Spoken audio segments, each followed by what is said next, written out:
Hi, I'm Chao, a first-year PhD student from Northeastern University. Today I'm going to talk about my project, ChemCheck, a Cantera debugging tool to detect chemical and syntax errors in kinetic models.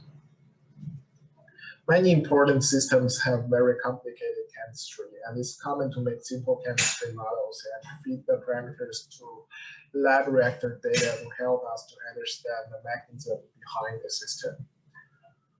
But it's not always the case, especially for some very complicated systems like industrial reactors or rocket engines. We need to build a more detailed kinetic models. So on the bottom left is the mechanism of jet fuel combustion.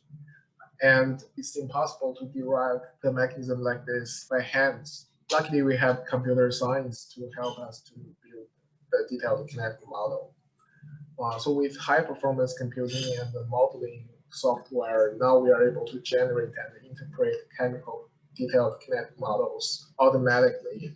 Because of these technologies, the model size of detailed kinetic models has been significantly increasing in the last decade, from 1,000 species in the model to 10,000 species in the model. And the data of a detailed kinetic model is often written in ChemKin format, which was developed in the 1970s.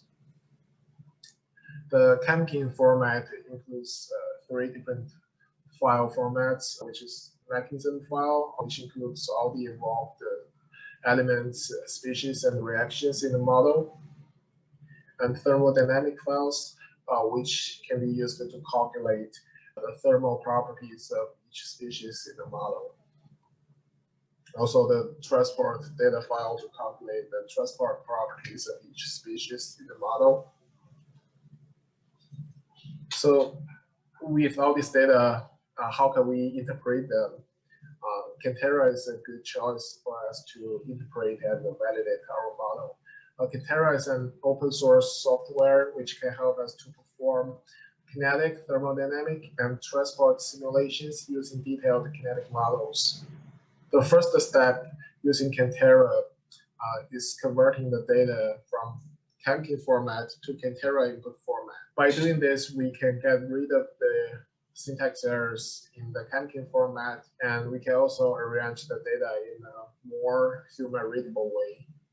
After we have generated the Cantera input file, we can start simulating physical processes like combustion, ignition, or flames, etc., using detailed kinetic models.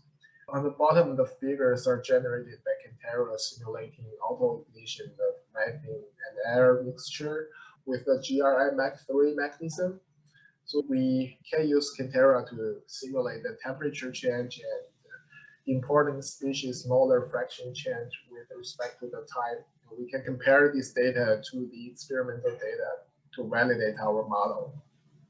And this is just an example about how to use Cantera to validate the model. And actually, Cantera is versatile. We can use it to simulate different processes, and we can have different ways to interpret and validate the model.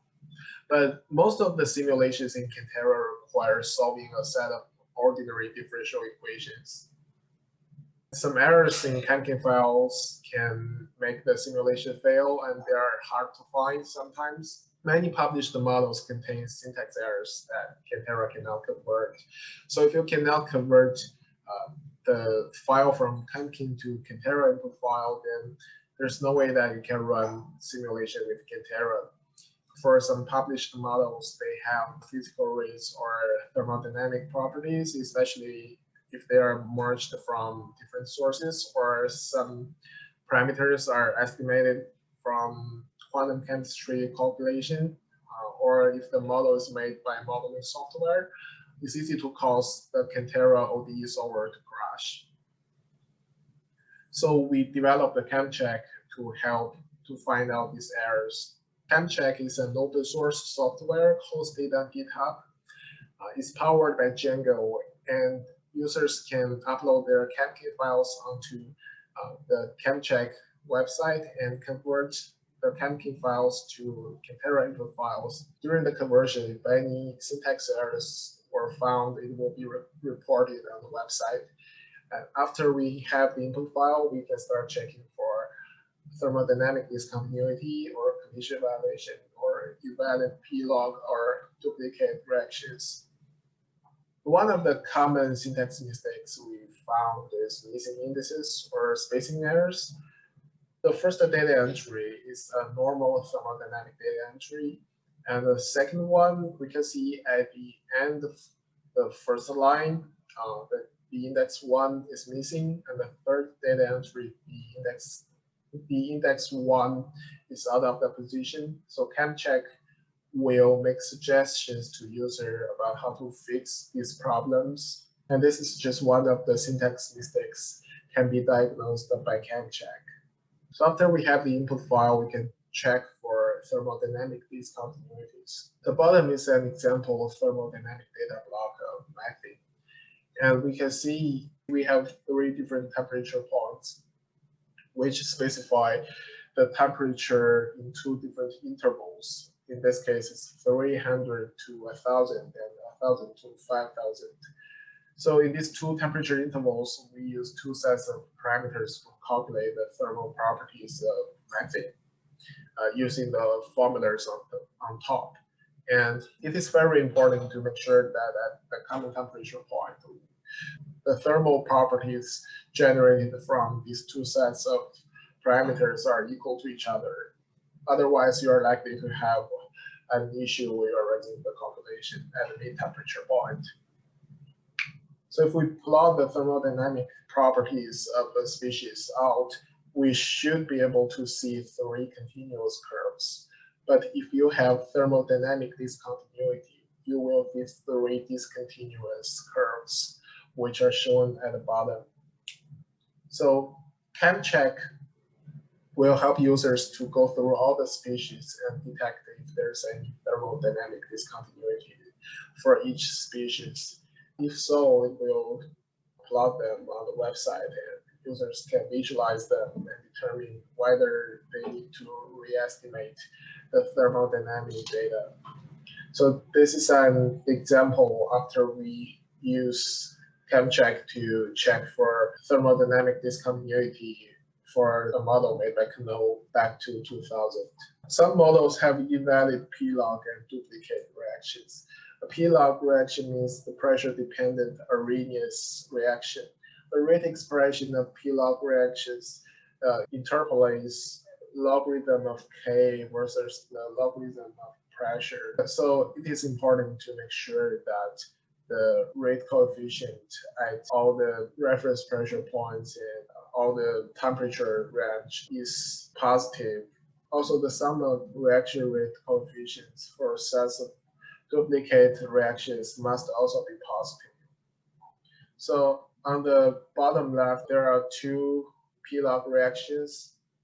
For each reference pressure point, a set of Arrhenius parameters are given, and we need to make sure at each reference pressure points, the rate coefficient should be positive. After we used ChemCheck to check for these 2 reactions, we found that these 2 reactions are invalid at 500 K for all the reference pressure points. And we found for the first reaction is also invalid at 1000 K for all the reference pressure points. There could be some bimolecular reactions in the model violating the collision limits.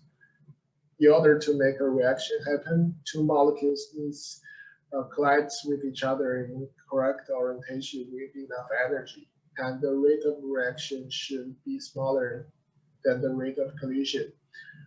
And some rate parameters given in the published models will generate a very high rate coefficient.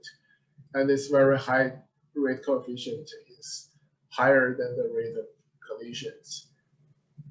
So ChemCheck will calculate the collision limit for all the bimolecular reactions using the method proposed by Chen, Wang, and Wang in 2017. And the transport file will be used to estimate the limit for all the bimolecular reactions.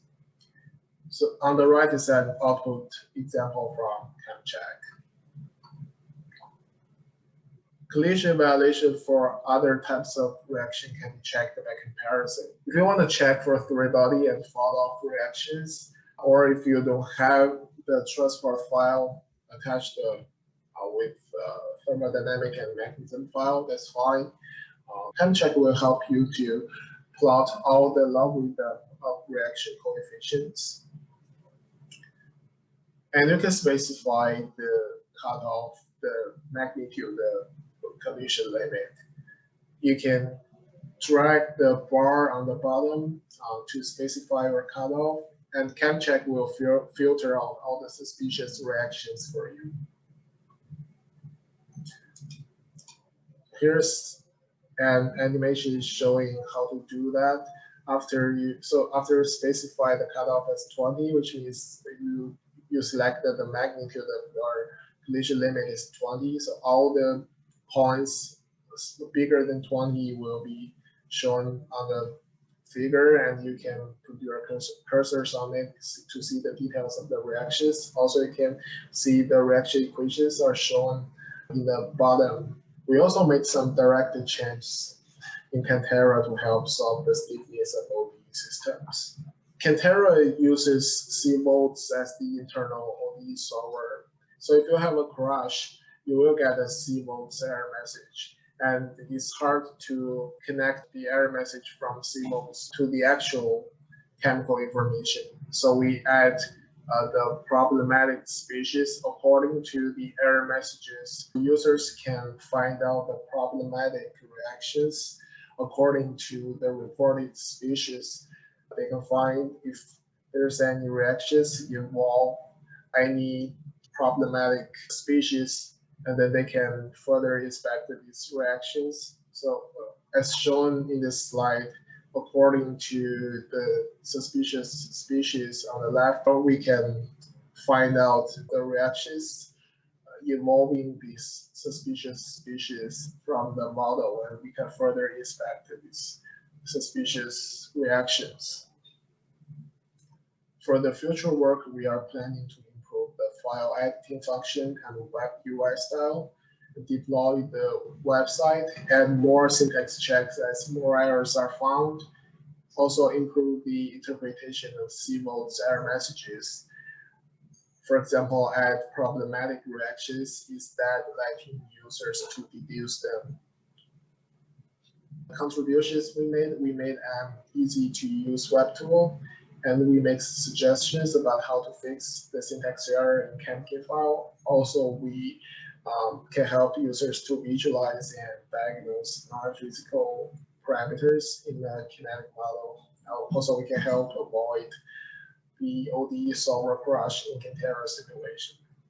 I want to thank to all my audience for listening to my presentation, and my advisor, my lab members, also Cantera developers, and ASF for funding this project. And I'm happy to discuss any question with you about my project. And I'm looking forward to see you in the discussion session. Thank you.